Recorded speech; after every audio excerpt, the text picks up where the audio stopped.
Hello there, welcome to the news on Nepal television. I am Rosina Rai, starting with the headlines first.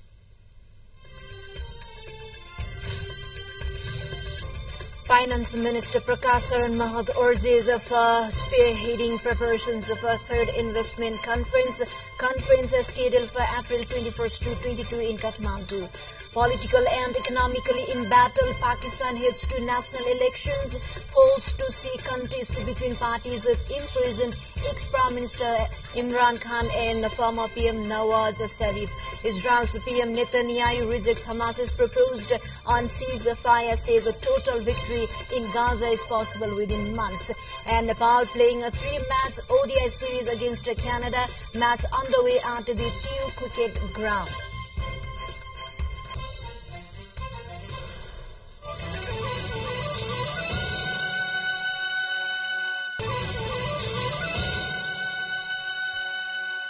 Welcome back. Now news in detail.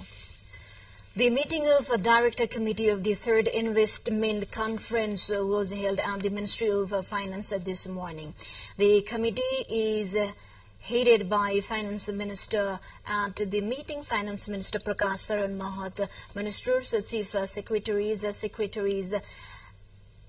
discussed ongoing preparations for the conference scheduled for April 21st to 22 in Kathmandu.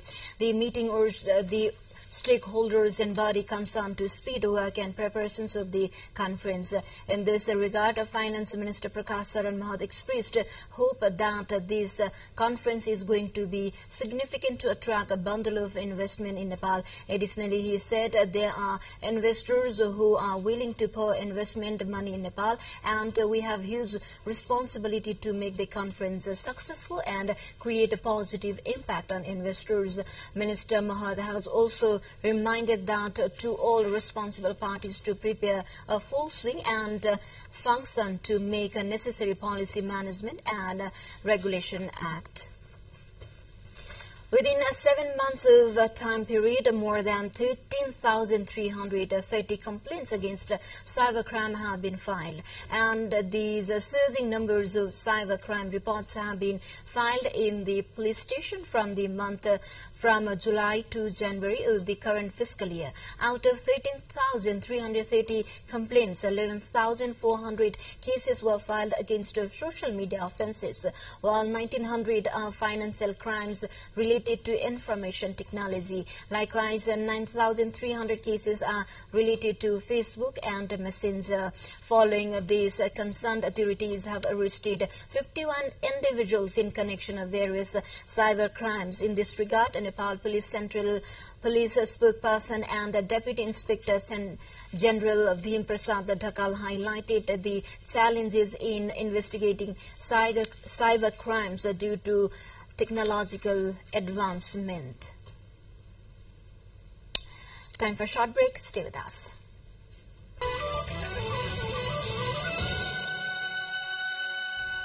Welcome back. You are watching Nepal Television News, and now we have remaining national updates. Now we have Sony World Photography. An elephant with a smattering of sand in Nepal, a diver taking a deep breath in calm seas in Egypt, and a child celebrating Christmas are among this year's Sony World Photography Awards national and regional winners. Among national and regional winners, a picture of a girl submerged in filled bug captured by Vivek Kaur, a freelance photographer from Nepal, has been listed in Sony World Photography National Winner. More than 395,000 images from scores of countries and territories were entered into the Sony World Photography Awards 2024. Winners to the Sony World Photography Award, student, youth, open and professional competitions will be announced April 18. Now to Pakistan election. Millions of Pakistan begins voting in an election marked and marked by a violence that has killed dozens. Allegations of pre-poll rigging and the jailing of the country's most popular politicians Imran Khan.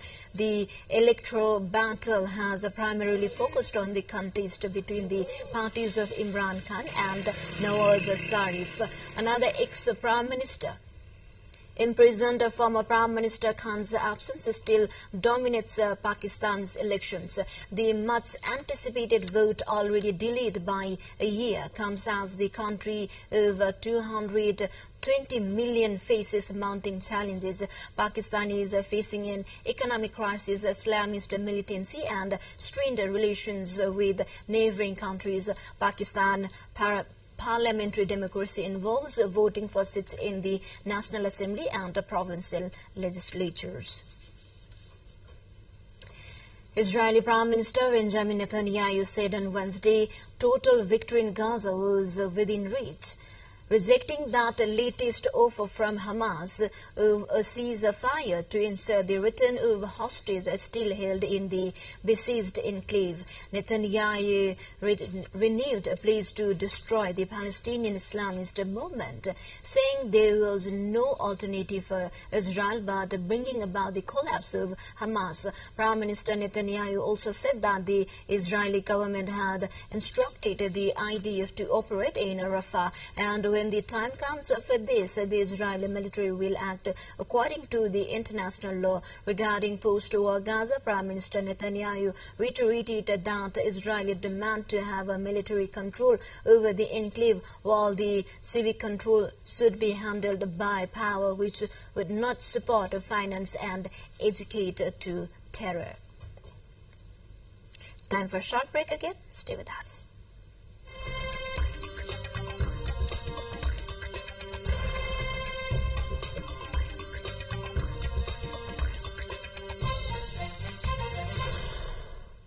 Now we have a remaining international update. A senior commander of an Iran-backed militia has been killed in a U.S. drone attack in Baghdad. A leader of Kataib Hezbollah and two of his guards were in a vehicle where it was targeted in the east of the Iraq capital.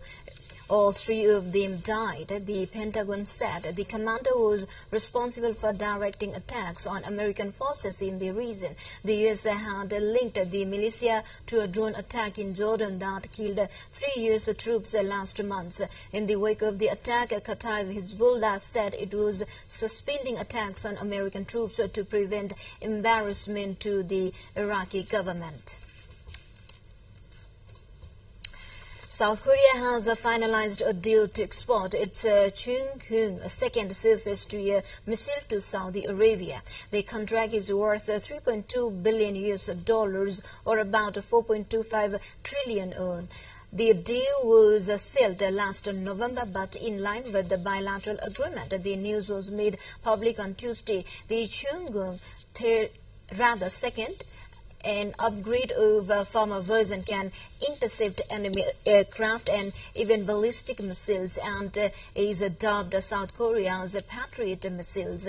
The missile launches vertically and ignites in the air, known as a cold launch, thereby enabling a swift response without the need to circle a turret. Saudi Arabia, the latest country to import the Chung-Hyun second, is known to be the largest arms importer in the world after Ukraine, which is in the middle of a war. To the more updates, before that, let's have a quick look into the highlights of the site.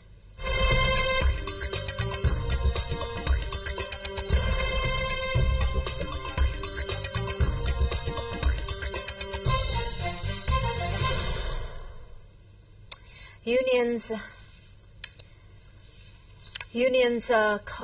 Climate Change Service said on Thursday that last month surpassed the previous warmest January, which occurred in 2020. In the records going back to 1950, the exceptional month came after 2023 ranked as the planet's hottest year in global records going back to 1850. As human-caused climate change and El Nino weather phenomena, which warms the surface water in the eastern Pacific Ocean, pushed temperatures are higher. Every month since June has been the world's hottest year record compared with the corresponding month in previous years. US scientists have said 2024 has a 1 in 3 chance of being even hotter than last year and a 99% chance of ranking in the top 5 warmest years. Now time for sports.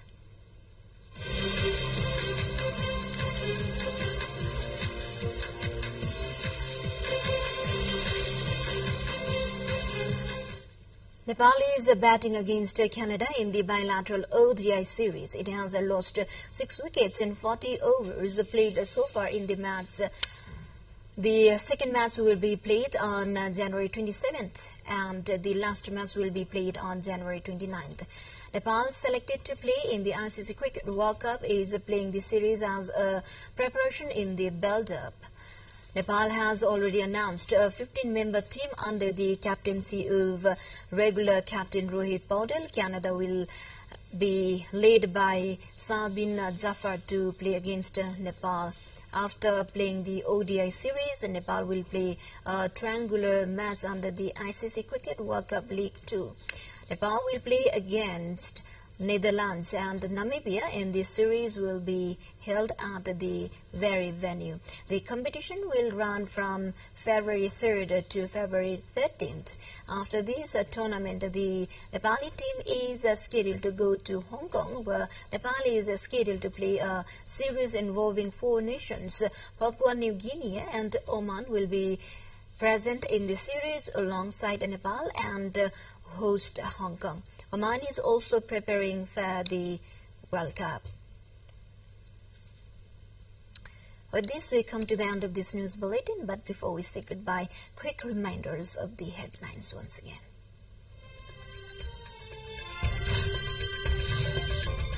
Finance Minister Prakash Saran Mahath urges for spearheading preparations for a third investment conference scheduled for April 21st to 22 in Kathmandu. Political and economically embattled Pakistan heads to national election polls to see contest between parties of imprisoned ex-Prime Minister Imran Khan and former PM Nawaz Sharif.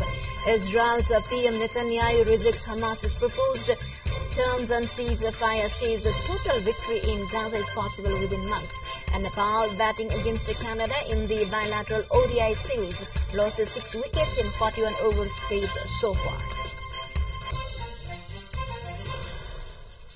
Well, this is all we have for this moment. Until our next bulletin, have a good day ahead. Keep watching Nepal television. Namaste.